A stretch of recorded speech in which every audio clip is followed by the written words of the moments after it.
Hola, ¿cómo están? Soy Francisco Blaunde. Bienvenidos a una nueva edición de Hablemos del Mundo. Y como siempre, agradecemos a nuestro auspiciador, Clínica Oftalmológica Teje Láser Oftálmica. Teje Láser Oftálmica, comprometidos con tu visión. Olan gücünü milletten alan Recep Tayyip Erdoğan. Recep Tayyip Erdoğan. Recep Tayyip Erdoğan. Esta música que acaban de escuchar no es de ninguna telenovela turca, sino de la campaña del AKP, que es el Partido Justicia y Desarrollo del presidente Erdogan, que ha sido reelegido, tal como se señalaban las encuestas, ¿no? Con el 52.2 más o menos, y su rival, el señor Kemal Kılıçdaroğlu, de la oposición, unida en gran parte, con el 47.8.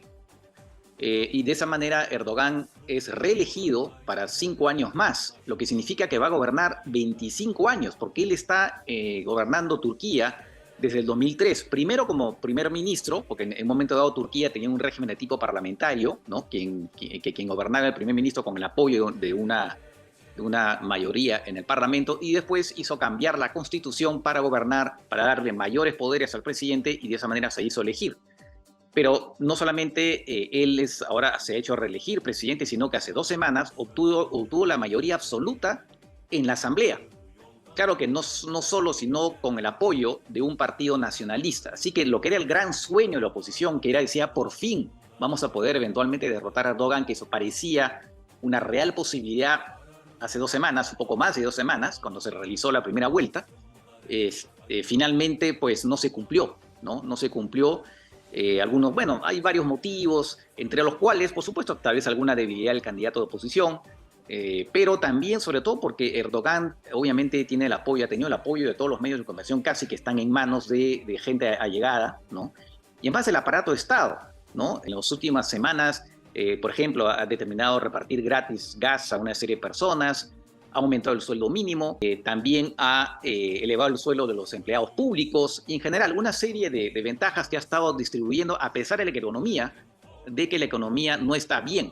Y por supuesto, ustedes, las imágenes que están viendo ahora, en el mismo, digamos, lugar de votación, estuvo repartiendo dinero en efectivo a la gente que estaba ahí. Imagínense si eso pasaba acá, ese señor primero lo eliminaban de la competencia y eventualmente podía ir preso, ¿no? Bueno, ha tenido todas esas ventajas y además no hay que olvidar que el señor Erdogan, que en un momento parecía una esperanza para la democracia en un país que prácticamente nunca la ha tenido. Recordemos que la República Turca fue fundada hace 100 años por el señor Atatürk, que hemos hablado, y donde rompió con la tradición religiosa y monárquica que existía antes de la República, ¿no? El Imperio Otomano. Siempre ha sido una república más o menos tutelada por los militares. Cuando Erdogan llega al poder, parecía que él iba a ser una persona que por fin iba a consolidar la democracia en el país. Lamentablemente, él cada vez más fue endureciéndose en sus políticas y persiguiendo cada vez más a opositores, encarcelándolos, por cierto, ¿no? Incluso parlamentarios, también a periodistas, a intelectuales, en fin, y además destituyendo alcaldes elegidos, sobre todo de la zona kurda, para reemplazarlos bajo diferentes cargos, por cierto, ¿no? Bajo diferentes acusaciones, para reemplazarlos por gente de su partido. Entonces, claro, la cancha evidentemente no era pues una cancha nivelada, ¿no? No ha habido fraude según digamos, las noticias que se tienen, pero tampoco ha sido pues una elección lo más justa posible. Y claro, si encima el candidato, el candidato de oposición no ha sido, digamos, el mejor, porque no podía participar, por ejemplo, el alcalde de Estambul, que es muy popular, pero por un tema también legal, pues no estaba impedido de participar. Bueno, finalmente salió el resultado y es una gran decepción para la oposición y para mucha gente que esperaba que de alguna manera Turquía pudiera consolidar, o digamos, pudiera revertir esta situación, ¿no? Y digamos, volver al cauce democrático, ¿no? Del que parecía digamos, estar llegando cada vez más a una democracia, pero finalmente, bueno, como vemos, la cosa no es así. Queda el tema económico. Turquía tiene una inflación de alrededor del 48% más o menos, ¿no? Y el presidente y la moneda nacional, la lira, que se ha venido abajo. Lo normal cuando ocurre esas cosas se tiene que elevar la tasa de interés, es lo que hacen los bancos centrales. Pero el Banco Central de Turquía está totalmente controlado por el gobierno, no ha tenido independencia. Y claro, si tú elevas las tasas de interés, lo que haces es, claro, luchas contra la inflación, pero puede generar una especie de recesión, porque elevar las tasas de interés significa que hay tomar crédito, ¿no? Se vuelve más caro y por lo tanto muchas empresas que podrían piden prestado para funcionar, que lo que se llama capital de trabajo, pues ya no lo hacen, pueden quebrar eventualmente y la gente ya no se endeuda menos para préstamos de consumo. Cuando me refiero a elevar las tasas de interés, son las tasas de referencia del Banco Central. No significa que las tasas estén reguladas en el sentido que son, digamos, hay un tope para las tasas que cobra el banco. Son las tasas de referencia del Banco Central que sirven digamos, por los términos mismos, sirven de referencia para todo el sistema financiero, ¿no? Entonces, bueno, eso es lo que no ha querido hacer el presidente Erdogan hasta ahora. Ahora que ha sido reelegido, quién sabe, esté dispuesto a pagar el precio político de medidas indispensables, según los economistas, para, digamos, luchar contra la inflación. Vamos a ver, pero en todo caso, el señor pues ha sido reelegido y lo tendremos en el paisaje político internacional, más geopolítico, porque obviamente Turquía tiene un gran rol geopolítico durante 5 años más. Ahora, no solamente en Turquía han habido elecciones, ¿no? También en España, aunque en este caso en España lo que ha habido es una elección para las autonomías, o sea, regionales, aunque ya los sistemas, las regiones tienen que se llaman autonomías, tienen un nivel de autonomía, valga la redundancia, mucho mayor, pero mucho mayor que la que tienen las regiones aquí en el Perú, evidentemente. Y también para la mayoría de las autonomías y también a nivel municipal. Mañana vamos a desarrollar con mayor detalle lo que han sido estas elecciones, pero sí podemos decir que en general el PSOE, el partido de gobierno, pues sale derrotado, ¿no? En términos de votos totales, tiene 28% más o menos de la totalidad de los votos, y mientras que el Partido Popular tiene 31%, ¿no? Entonces le ha ganado, y Vox tiene alrededor de 7%.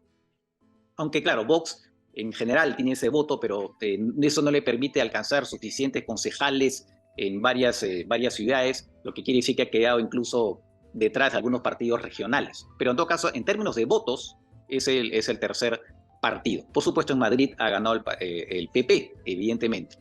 Pero bueno, como les decía, mañana con mayor detalle vamos a desarrollar eso, vamos a analizarlo, incluso con una entrevista.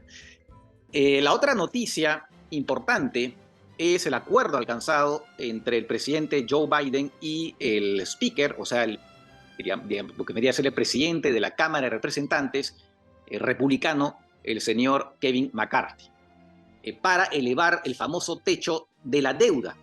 En Estados Unidos, el Congreso le pone un límite al gobierno encima del cual no se puede endeudar más, es decir, no puede emitir más bonos, porque ahora los países ya no se endeudan tanto con préstamos en el banco, sino con bonos del tesoro, bonos de deuda. Bueno, el techo, que era de 31.4 billones de dólares, ¿no? Pues ha sido levantado, va a ser levantado en principio gracias a ese acuerdo. Y era muy importante que ese techo fuera levantado. ¿Por qué? Porque si no, Estados Unidos, el gobierno norteamericano, no iba a poder no solamente financiar una serie de cosas, sino, muy importante, pagar a los tenedores de los bonos, ¿no? Y con esto, finalmente lo va a poder hacer. Se imagina que Estados Unidos, que vive en gran parte de la deuda, ya no puede pagar por este tema político, no podía pagar a los tenedores de los bonos, a los acreedores de Estados Unidos, hubiera sido un desastre. Bueno, este acuerdo ha permitido evitar lo que se llama un famoso default, o sea, cuando un Estado ya no puede pagar su deuda. Y en este caso, básicamente por razones políticas. Ahora, Joe Biden ha tenido que, de alguna manera, aceptar una serie de concesiones para esto, evidentemente, ¿no? Entonces, por ejemplo, ha dicho, ok, el presupuesto del año 2024 no se va a mover. No se va a mover, lo que quiere decir, ¿qué cosa? Que eso concretamente significa que se va a reducir en el fondo por la inflación, ¿no? La inflación que está ahora de 5%, 6%, pues claro, si el presupuesto no tiene en cuenta la inflación, en concreto significa que se va a reducir. Y se va a reducir sobre todo en relación con programas sociales, ¿no? Por ejemplo, dinero o alimentos que se dan a las personas que no tienen empleo desde hace mucho tiempo. Por ejemplo, ese programa evidentemente va a sufrir recortes. Obviamente, muchos demócratas esa negociación no les ha gustado, pero tampoco les ha gustado a los más radicales, sí, me refiero a los demócratas más a la izquierda, evidentemente, pero tampoco les ha gustado a los republicanos más radicales, que es un poco los que forzaron a Kevin McCarthy a, digamos, de alguna manera, a condicionar que la Cámara de Representantes, dominada ahora por los republicanos, aprobara, levantara el techo de la deuda. Porque esos radicales le dijeron a Kevin, cuando le dieron, votaron por él para que él fuera presidente de la Cámara de Representantes, o sea, que Speaker, como condición le dijeron, eso sí, nosotros tenemos la potestad de destituirte cuando quisiéramos. Entonces, claro, con esa amenaza, evidentemente Kevin McCarthy tiene pues que tener en cuenta lo que dicen esos radicales republicanos. Para que vean un poco los montos de la deuda, ¿no? El Perú tiene una deuda aproximada de 80.000 millones de dólares. Si lo compara con el techo de la deuda en Estados Unidos, que ya fue superado, que ya se llegó al tope, de 31.4 billones, o sea, millones de millones, perdón. O sea, se imagina pues lo que le hace Estados Unidos. Es un país que otra vez vive en gran parte de la deuda. Eso normalmente los países como el Perú no lo pueden hacer, ¿no? Pero Estados Unidos, que es un país tan rico, pues, y es un país seguro, entonces puede vivir de la deuda si quiere. Y no pasa gran cosa, aunque obviamente el objetivo sería reducirlo, porque tampoco es sano que tenga una deuda que equivale al 126% de su PBI, o sea, más del doble de lo que produce anualmente. El Perú tiene 32% respecto a su PBI, ¿no? Así que bueno, vamos a ver ahora, claro, Biden y Kevin McCarthy van a tener que convencer a los más radicales de sus respectivos partidos para que ese acuerdo pueda ser aprobado en las dos cámaras, ¿no? Y finalmente se convierta en una ley y por fin Estados Unidos, por las justas, escape al fantasma del default. Y por supuesto la economía mundial con esto va a respirar también, porque lo que le pasa a Estados Unidos tiene obviamente un efecto evidente en la economía mundial y esto habría sido realmente catastrófico. Bueno, con estas noticias pasamos ahora a nuestra sección Es bueno saber. Y es bueno saber cuál es el origen de la bandera británica del Reino Unido, conocida popularmente como Union Jack, que es un término que tiene que ver aparentemente con la marina, ¿no? Es un término, no es oficial, pero la gente lo llama así, Union Jack. Como ustedes pueden ver en las imágenes, esa bandera es una especie de suma de banderas. La bandera inglesa que ven ahí, ¿no? Una cruz sobre un fondo blanco, la bandera escocesa, y también a ella se suma después la bandera, a partir de 1801, la bandera de Irlanda, que era una posesión británica, y da, por lo tanto, la bandera actual, a partir de 1801. Entonces, por eso tienen ustedes esa bandera. Y también como sucede en varios países que tienen como jefa de Estado o jefe de Estado al rey, en este caso antes la reina, ahora el rey de Inglaterra, a pesar de que son independientes, ¿no? Como Australia, Nueva Zelanda, como pueden ver las banderas ahí, mantienen, ¿no? el Union Jack como parte de su bandera. Canadá también en un momento dado, hasta el año 64, aunque finalmente decidieron cambiar por la bandera actual, con una especie de flor que ustedes ven ahí, que algunos decían que era en realidad la flor del cannabis, ¿no? Un poquito maleado. Pues no es así, es otra flor que no tiene nada que ver con el cannabis, pero se parece. Y ustedes se imaginan si Escocia hubiera obtenido la independencia, como todavía la busca, no crean, el partido, por lo menos el partido mayoritario de Escocia sigue con ese objetivo, pero ahora está un poquito de capa caída, así que por ahora ese proyecto ha quedado un poquito postergado. Pero se imagina, se independizaba, iban a tener que cambiar la bandera británica.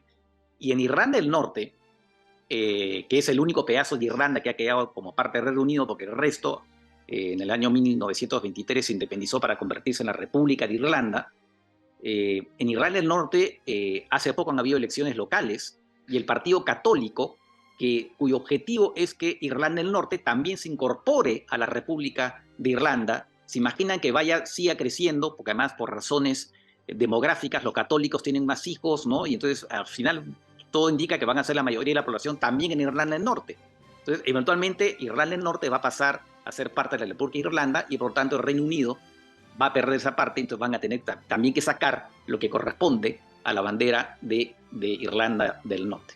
En fin, esas son las cosas interesantes, curiosas, ¿no? En lo que se refiere a las banderas, y en este caso en particular del Reino Unido.